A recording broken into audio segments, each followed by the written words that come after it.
प्यारे बच्चों, SB public intermediate college के ऑनलाइन क्लासेस में आपका स्वागत है। जैसा कि आप जानते हैं कि देश में कोरोना महामारी के कारण विद्यालय बंद हैं, इसलिए विद्यालय की तरफ से आपको ऑनलाइन पढ़ाने की सुविधा प्रदान की गई है। आप घर पर सुरक्षित रहकर ऑनलाइन पढ़ाई कर सकते हैं। आज हम कक्षा 8 के भूगोल के बारे में पढ़ेंगे, जिसका पहला चैप्टर है संसाधन, प्रकार एवं विकास। तो सबसे पहले हम संसाधन जानेंगे कि संसाधन किसे कहते हैं।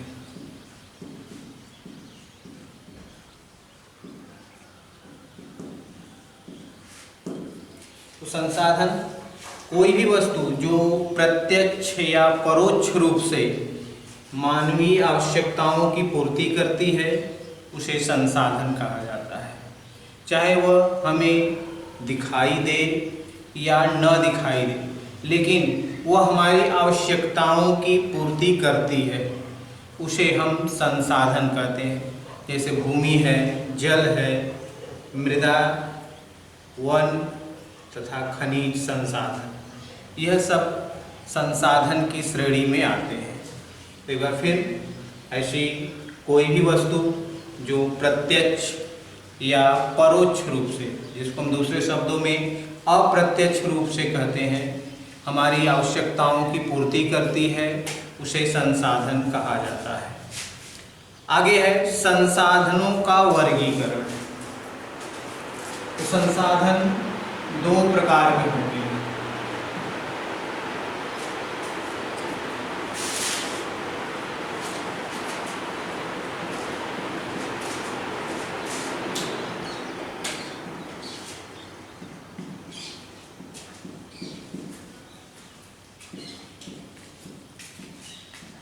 संसाधन दो प्रकार के हैं। पहला है प्राकृतिक संसाधन, दूसरा मानव निर्मित संसाधन। दो प्रकार, पहला प्राकृतिक संसाधन।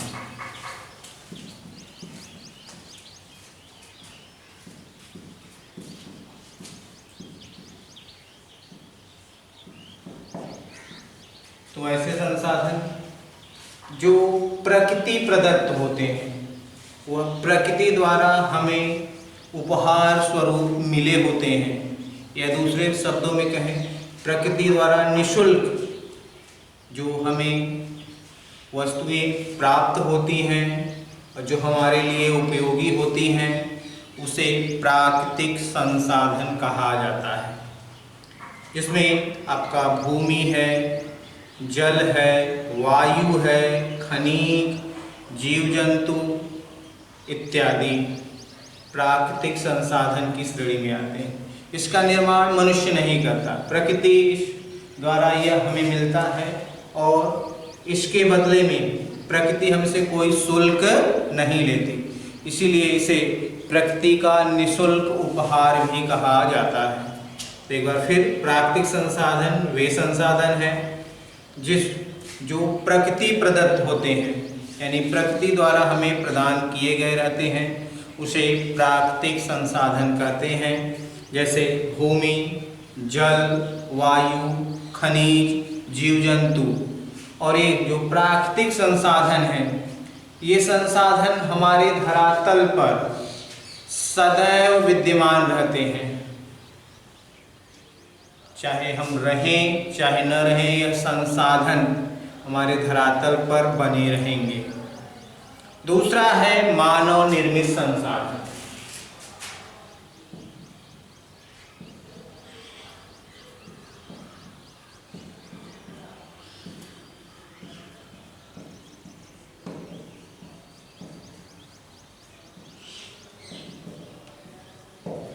तो ऐसे संसाधन जो मनुष्य द्वारा निर्मित किए जाते हैं या मनुष्य द्वारा बनाए जाते हैं और वे मनुष्य के लिए उपयोगी होते हैं, उसकी आवश्यकताओं की पूर्ति करते हैं, उन्हें मानवीय संसाधन या मानव निर्मित संसाधन कहा जाता है। तो मनुष्य के लिए मनुष्य द्वारा बनाए गए उपयोगी वस्तुओं को मानव निर्मित या मानवीय संसाधन कहा जाता है। जैसे भूमि पर खेती करना, भवन बनाना, सड़कें बनाना, रेल मार्ग बनाना, नदियों पर पुल बनाना, नदियों पर बांध बनाना, ये सारे मानव निर्मित संसाधन के अंतर्गत आते हैं। और ये संसाधन कुछ समय बाद क्षीण होने लगते हैं और ये धीरे धीरे क्षतिग्रस्त होकर समाप्त हो जाते हैं। तो एक बार फिर, मानव निर्मित संसाधन ऐसे संसाधन जो मनुष्य अपनी उपयोगिता के लिए स्वयं बनाता है, उसे मानव निर्मित संसाधन कहते हैं। जैसे भूमि पर खेती करना, भवन या मकान बनाना, सड़कें बनाना, रेल मार्ग बनाना, हवाई अड्डे बनाना, पुल बनाना, बांध बनाना इत्यादि। आगे प्राकृतिक संसाधन के प्रकार। तो प्राकृतिक संसाधनों को दो भागों में विभाजित किया जाता है। जो प्राकृतिक संसाधन है उनको हम दो भागों में विभाजित करते हैं। पहला है नवीकरणीय संसाधन, दूसरा अनवीकरणीय संसाधन। पहला नवीकरणीय संसाधन।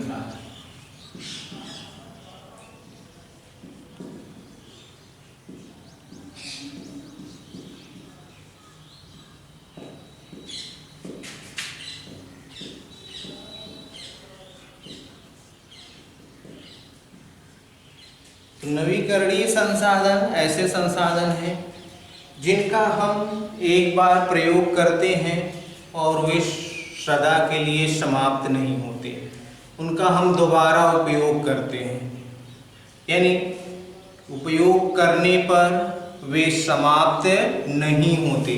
ऐसे संसाधनों को नवीकरणीय संसाधन कहा जाता है। जैसे वायु है, मिट्टी है, वन है, जीव जंतु, ये सारे संसाधन नवीकरणीय संसाधन के अंतर्गत आते हैं, यानी इसको हम पुनः प्राप्त कर सकते हैं। एक बार प्रयोग करने के बाद यह सदा के लिए समाप्त नहीं होते। ऐसे संसाधनों को नवीकरणीय संसाधन कहा जाता है। जैसे वायु, मिट्टी, वन, जीव जंतु, सूर्य का प्रकाश इत्यादि नवीकरणीय संसाधन की श्रेणी में आते हैं। दूसरा है अनवीकरणीय।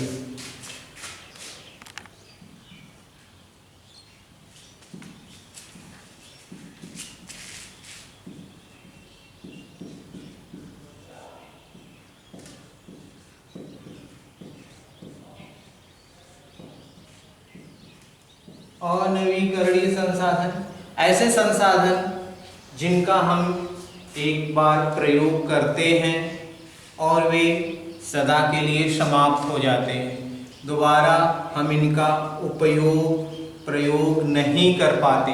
ऐसे संसाधनों को अनवीकरणीय संसाधन कहा जाता है। जैसे लोहा है, कोयला है, खनिज तेल, सब अनवीकरणीय संसाधन की श्रेणी में आते हैं। ऐसे संसाधन हमारी भूमि पर काफ़ी सीमित मात्रा में है और लगातार प्रयोग करने पर ये सदा के लिए समाप्त भी हो सकते हैं। जैसा कि आप जानते हैं कि हमारे धरातल पर खनिज तेल बहुत सीमित मात्रा में है और जिस गति से वर्तमान समय में हम खनिज तेलों का उपयोग कर रहे हैं और इसी तरह से गति से हम खनिज तेल का उपयोग करते रहें तो आने वाले 2050 तक विश्व के अधिकांश भागों से खनिज तेल समाप्त हो जाएगा।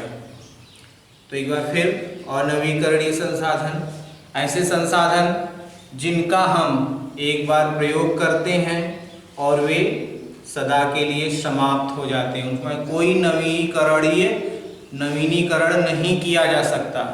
ऐसे संसाधनों को अनवीकरणीय संसाधन कहा जाता है, जैसे कोयला, खनिज तेल इत्यादि। आगे है खनिज संसाधन।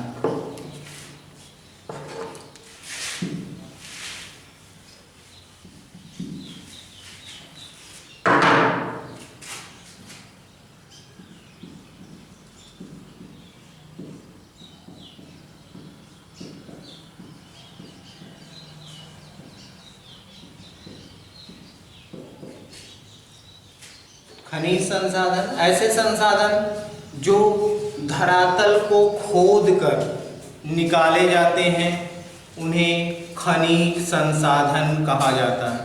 खनिज धरातल के नीचे पाए जाते हैं और धरातल को खोद कर निकाले जाते हैं, उन्हें खनिज संसाधन कहा जाता है। जैसे कोयला है, खनिज तेल है, लोहा है, तांबा है, सोना, चांदी इत्यादि। एक बार फिर से, ऐसे संसाधन जो धरातल को खोद कर निकाले जाते हैं, उन्हें खनिज संसाधन कहा जाता है। जैसे कोयला, खनिज तेल, लोहा, तांबा, सोना, चांदी इत्यादि। जब धरातल से खनिज निकाला जाता है तो उसमें अनेक प्रकार की अशुद्धियां रहती हैं, तो उन अशुद्धियों से सहित खनिज को अयस्क कहा जाता है। जैसे लौह अयस्क,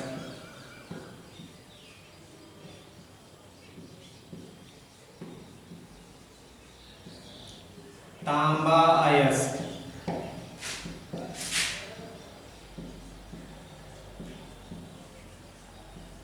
बॉक्साइट,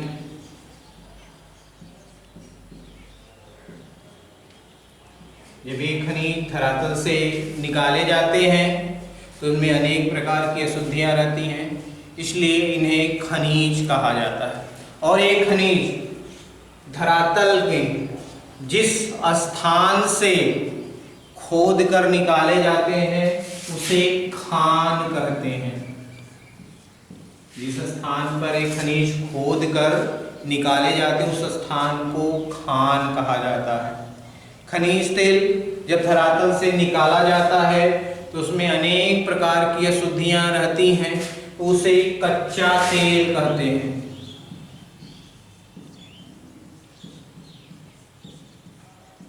और इस कच्चे तेल को रिफाइनरी में ले जाकर वहाँ पर सभी अशुद्धियों को अलग अलग किया जाता है, तो उससे हमें डीजल, पेट्रोल, मिट्टी का तेल और अन्य प्रकार की वस्तुएं प्राप्त होती हैं। तो खनिज संसाधन भी दो प्रकार के होते हैं।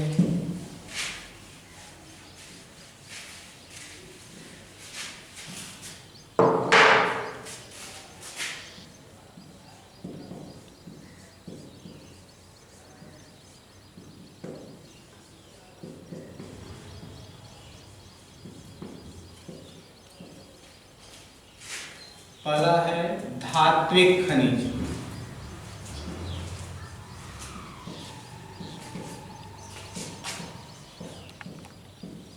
खनिज संसाधन के प्रकार यानी खनिज संसाधन दो प्रकार के होते हैं। पहला है धात्विक खनिज, तो ऐसे खनिज जिनमें धातु के अंश पाए जाते हैं उन्हें धात्विक खनिज कहते हैं। जैसे लोहा है, तांबा है, सोना और चांदी, इसका हम पुनः उपयोग कर सकते हैं। अगर कोई वस्तु इन खनिजों से बनाई गई है, अगर वह खराब हो जाती है तो उसको हम गलाकर उसका पुनः उपयोग कर नई वस्तु बना सकते हैं।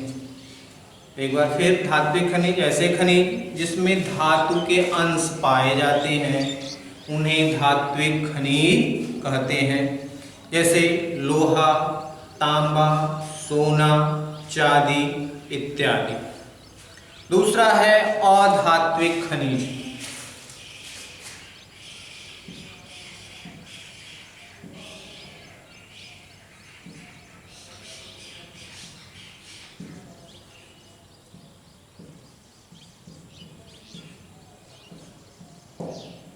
ऐसे खनिज जिसमें धातु के अंश नहीं पाए जाते और एक बार प्रयोग करने पर इनका हम दोबारा उपयोग नहीं कर सकते, ऐसे खनिजों को अधात्विक खनिज कहा जाता है। जैसे कोयला है, खनिज तेल इत्यादि। कोयले को जलाने के बाद हम इसका दोबारा उपयोग नहीं कर सकते। खनिज तेल को भी जलाने के बाद हम इसका दोबारा उपयोग नहीं कर सकते। तो ऐसे खनिजों को अधात्विक खनिज कहा जाता है। एक बार पुनः, अधात्विक खनिज ऐसे खनिज जिनमें धातु के अंश नहीं होते और एक बार प्रयोग करने पर उसका हम दोबारा उपयोग में उसको नहीं ला सकते। ऐसे खनिजों को अधात्विक खनिज कहा जाता है।